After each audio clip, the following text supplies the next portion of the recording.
পুরো পৃথিবী জুড়ে চলছে তৃতীয় বিশ্বযুদ্ধ। আমাদের হাতে এসেছে এ বিশ্বযুদ্ধের গুরুত্বপূর্ণ সব আপডেট সংবাদের শিরোনাম।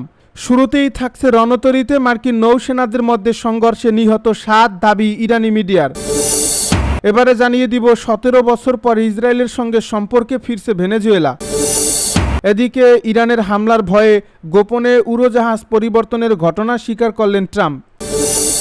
সব শেষে জানিয়ে দিব মার্কিন অবরোধে অচল ইরানের প্রধান তেল রপ্তানি কেন্দ্র। এতক্ষণ শুনছিলেন হাতে থাকা আপডেট সংবাদের শিরোনাম, এবারে বিস্তারিত। তবে তার আগে অনুরোধ রইল ভিডিওটিতে একটি লাইক এবং কমেন্ট করে জানিয়ে দিন ভিডিও সম্পর্কে আপনার মূল্যবান মতামত। আরও জানিয়ে দিন ভিডিওটি কোথা থেকে দেখছেন বা কোন জেলা থেকে দেখছেন। মার্কিন অবরোধে অচল ইরানের প্রধান তেল রপ্তানি কেন্দ্র। ইরানের বন্দরগুলোতে যুক্তরাষ্ট্রের অবরোধের কারণে দেশটির প্রধান তেল রপ্তানি কেন্দ্র খার্ক দ্বীপ কার্যত অচল হয়ে পড়ছে। গত 22 দিন ধরে এই দ্বীপটির 3টি বড় টার্মিনালের কোনোটিতেই নতুন করে তেল বা গ্যাসের চালান পৌঁছায়নি। বুধবার এক প্রতিবেদন এই তথ্য জানিয়েছে মার্কিন সংবাদ মাধ্যম সিএনএন। পারস্য উপসাগর ইরানের উপকূল থেকে প্রায় 26 কিলোমিটার দূরে অবস্থিত খার্গ এই দ্বীপটি দেশটির জ্বালানি বাণিজ্যের অন্যতম গুরুত্বপূর্ণ কেন্দ্র। প্রায় 5 বর্গমাইল আয়তনের এই দ্বীপের টার্মিনালগুলো দিয়ে ইরানের প্রায় 90% অপরিশোধিত তেল ও তরলীকৃত গ্যাস বিদেশে রপ্তানি করা হয়। এর ফলে দ্বীপটির কার্যক্রম বন্ধ হয়ে গেলে ইরানের তেল রপ্তানিতে বড় ধরনের প্রভাব পড়ে। ইরান বিশ্বের অন্যতম প্রধান তেল উৎপাদনকারী দেশ। বিবিসির তথ্য অনুযায়ী দেশটির প্রমাণিত তেলের মজুদ প্রায় 208.6 বিলিয়ন ব্যারেল, যা বিশ্বের মোট মজুদের প্রায় 11.82%। তেল মজুদের দিক থেকে ভেনেজুয়েলা ও সৌদি আরবের পর ইরানের অবস্থান তৃতীয়। দেশটির অর্থনীতিও ব্যাপকভাবে তেল রপ্তানি নির্ভর। রপ্তানি করা তেলের প্রায় 90% চীনে যায়।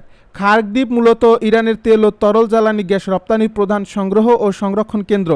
দেশের বিভিন্ন তেল ক্ষেত্র থেকে উত্তোলিত অপরিশোধিত তেল এবং গ্যাস ক্ষেত্র থেকে সংগৃহীত গ্যাস প্রক্রিয়াজাত তরলীকরণের পর তা ট্যাঙ্কারে করে খার্ক দ্বীপের টার্মিনালগুলো আনা হয়। পরে সেখান থেকে ইরানি ট্যাঙ্কারে করে এসব জ্বালানি আন্তর্জাতিক বাজারে পাঠানো হয়। আন্তর্জাতিক জাহাজ চলাচল পর্যবেক্ষণ সংস্থা উইন্ড ওয়ার্ডের তথ্য অনুযায়ী ইরানের বন্দরগুলোতে মার্কিন নৌবাহিনীর অবরোধের কারণে দেশটির তেল ও গ্যাস উত্তোলন ও পরিবহন কার্যক্রম ব্যাহত হয়েছে। এর ফলে খার্ক দ্বীপের টার্মিনালগুলোতে নতুন কোনো চালান পৌঁছেছে না। ইরানের হামলার ভয়ে গোপনে উড়োজাহাজ পরিবর্তনের ঘটনা স্বীকার করলেন ট্রাম্প।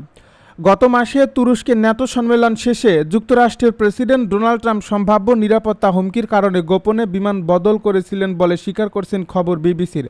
বুধবার সাংবাদিকদেরকে ট্রাম্প বলেন, সিক্রেট সার্ভিস ও সামরিক বাহিনী চেয়েছিল আমি অন্য ফ্লাইটে অন্য বিমানে যাই, আমাকে তাদের কথাই শুনতে হয়। ট্রাম্পের এই স্বীকারোক্তির আগে দ্য নিউ ইয়র্ক টাইমস সহ বিভিন্ন প্রতিবেদনে বলা হয়েছিল 8 জুলাই আঙ্কারা বিমানবন্দরে টেলিভিশন ক্যামেরার সামনে তিনি এয়ারফোর্স ওয়ানে উঠেছিলেন। পরে গোপনে একটি ক্যাটারিং ট্রাকে করে তাকে অন্য একটি সামরিক বিমানে সরিয়ে নেওয়া হয়। মার্কিন কর্মকর্তারা সিবিএস নিউজকে জানিয়েছেন, গোয়েন্দা সংস্থাগুলো এমন একটি বিশ্বাসযোগ্য হুমকি শনাক্ত করেছিল যে ইরান ওই বিমান লক্ষ্য করে ক্ষেপণাস্ত্র হামলা চালাতে পারে। নিউ ইয়র্ক টাইমস জানিয়েছে, ন্যাটো সম্মেলন স্থলের কাছে কাঁধে বহনযোগ্য ক্ষেপণাস্ত্র সহ এক ব্যক্তিকে দেখা যাওয়ায় তথ্য মার্কিন গোয়েন্দাদের কাছে ছিল। তবে কোন বিমানটি বেশ ঝুঁকিতে ছিল এমন প্রশ্নে ট্রাম্প বলেন, তিনি যে বিকল্প বিমানে উঠেছিলেন সেটি সম্ভবত বেশি ঝুঁকিতে ছিল, কারণ হামলাকারীরা সেটিকেই লক্ষ্যবস্তু করার সম্ভাবনা বেশি বলে মনে করতে পারে। ডোনাল্ড ট্রাম্প বলেন, মনে হয় সেখানে একটি হুমকি ছিল। আমি বিষয়টি নিয়ে খুব বেশি জানতে চাইনি। আমি প্রায়ই এমন হুমকি পাই। এমন অনেক হুমকি আছে যেগুলো সম্পর্কে আপনারা জানেন না। এর আগে ট্রাম্প বলেছিলেন ন্যাটো সম্মেলনের সময় তিনি ইরানের নম্বর 1 টার্গেট ছিলেন। বিমান বদলের এই গোপন অভিযানটি ঘটে ইরানের বিরুদ্ধে যুক্তরাষ্ট্রের সামরিক হামলা পুনরায় শুরুর একদিন পর। ওয়াশিংটন ও তেহরানের মধ্যে যুদ্ধ বন্ধের আলোচনা ভেঙে যাওয়ার পর নতুন করে হামলা শুরু হয়েছিল। ডোনাল্ড ট্রাম্প তুরস্কে গিয়েছিলেন কাতারের দেওয়া নতুন বোয়িং 747-8 বিমানে। তবে ফেরার সময় তিনি পুরনো এয়ারফোর্স ওয়ান ব্যবহারের ঘোষণা দিয়েছিলেন। 8 জুলাই আঙ্কারা বিমানবন্দরে ট্রাম্পকে পুরনো এয়ারফোর্স ওয়ানে উঠতে দেখা যায়, কিন্তু ওয়াশিংটন পোস্টের এ প্রতিবেদনে বলা হয় এ বিমানে ওঠার কিছুক্ষণ পর বিপরীত পাশে থাকা একটি ক্যাটারিং ট্রাকে করে তাকে গোপনে সরিয়ে নেওয়া হয়। পরে তাকে C-32A নামের একটি ছোট সামরিক বিমানে নেওয়া হয়। এই বিমানটিতে পরবর্তীত বোয়িং 757, যা সাধারণত মার্কিন ভাইস প্রেসিডেন্টের ভ্রমণে ব্যবহৃত হয়। প্রতিবেদন অনুযায়ী প্রতিরক্ষা মন্ত্রী পিট হেগসেত আলাদাভাবে C-32 বিমানে ওঠেন, যাতে পুরো ঘটনাটি স্বাভাবিক বিমান যাত্রা হিসেবে মনে হয়। তবে ট্রাম্পের সঙ্গে থাকা সাংবাদিক ও হোয়াইট হাউসের কয়েকজন কর্মকর্তা বিষয়টি জানতেন না। তারা পুরনো এয়ারফোর্স ওয়ানেই ছিলেন এবং তাদের বিমানের জানালার পর্দা নামিয়ে রাখতে বলা হয়েছিল। হোয়াইট হাউস করেসপন্ডেন্টস অ্যাসোসিয়েশনের মঙ্গলবারের এক প্রতিবেদনে বলা হয়, বিমানে থাকা সাংবাদিকদেরকে কাছে জানালার পর্দা নামিয়ে রাখার নির্দেশটি অস্বাভাবিক মনে হয়েছিল। একজন ফটোগ্রাফার কিছু সময়ের জন্য পর্দা তুললে তাকে দ্রুত তা নামিয়ে ফেলতে বলা হয়। মূল বিমানে ট্রাম্পের মন্ত্রিসভার কয়েকজন সদস্যও ছিলেন বলে নিউ ইয়র্ক টাইমস জানিয়েছে। তাদের মধ্যে পররাষ্ট্রমন্ত্রী মার্কো রুবিও এবং অর্থমন্ত্রী স্কট বেসেন্ট ছিলেন বলে দুই মার্কিন কর্মকর্তার বরাত দিয়ে এ প্রতিবেদনটিতে বলা হয়েছে। প্রযুক্তিগতভাবে যুক্তরাষ্ট্রের প্রেসিডেন্ট যে কোনো বিমানে থাকলে সেটির কল সাইন এয়ারফোর্স ওয়ান, তবে ট্রাম্পকে বহনকারী C-32 ও ওই সময় RIS-18 কল সাইন ব্যবহার করেছিল। 17 বছর পর ইসরায়েলের সঙ্গে সম্পর্কে ফিরছে ভেনেজুয়েলা। দীর্ঘ 17 বছর পর ভেনেজুয়েলার সঙ্গে কূটনৈতিক সম্পর্ক পুনরায় চালু করতে সম্মত হয়েছে ভেনেজুয়েলা। একই সঙ্গে দুই দেশ কারিগরি সহযোগিতাও চালিয়ে যাওয়ার সিদ্ধান্ত নিয়েছে।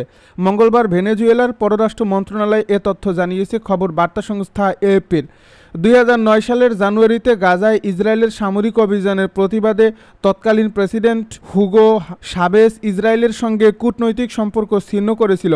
সম্প্রতি ভেনেজুয়েলায় ভয়াবহ ভূমিকম্পের পর ইসরায়েল দেশটিতে উদ্ধারকর্মী ও মানবিক সহায়তা পাঠায়। এরপর দুই দেশের মধ্যে যোগাযোগ বাড়ে।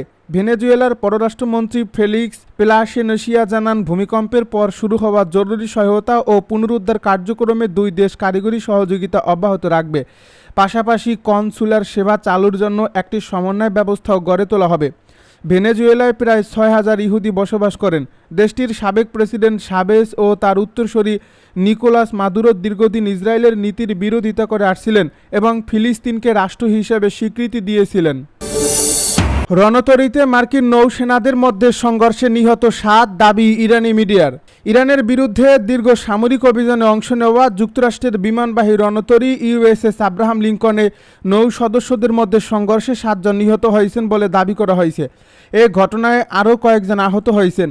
ইরানের সংবাদ সংস্থা মেহের নিউজ এজেন্সি জানিয়েছে, দীর্ঘদিন ধরে এই রণতরীটিতে মোতায়েন থাকা নৌসেনাদের মধ্যে অসন্তোষের জেরে এ সংঘর্ষের ঘটনা ঘটে। এ প্রতিবেদন অনুযায়ী দীর্ঘ সময় ধরে জাহাজে অবস্থান ও মোতায়েন নিয়ে নৌ সদস্যদের অভিযোগের পর পরিস্থিতি নিয়ে কথা বলতে USS সেন্ট্রাল কমান্ডের প্রধান ব্যারেট কুপারের একজন উপদেষ্টা এই রণতরীটিতে যান। এ সময় ক্ষুব্ধ সেনা সদস্যরা তাকে দুয়োধ্বনি দেন এবং তার দিকে পানির বোতল ছুঁড়ে মারেন বলে দাবি করা হয়েছে। পরে নৌসেনাদের মধ্যে সংঘর্ষ শুরু হয়। এতে ছুরি ও অন্যান্য ধারালো অস্ত্র ব্যবহৃত হয় বলে প্রতিবেদন উল্লেখ করা হয়েছে। এই সংঘর্ষে 7 জন নিহত এবং কয়েকজন আহত হয়েছেন বলে একটি সামরিক সূত্রের বরাত দিয়ে তাসনিম নিউজ জানিয়েছে। এই ঘটনার পরও রণতরীটির ভেতরে উত্তেজনাপূর্ণ পরিস্থিতি বিরাজ করছে।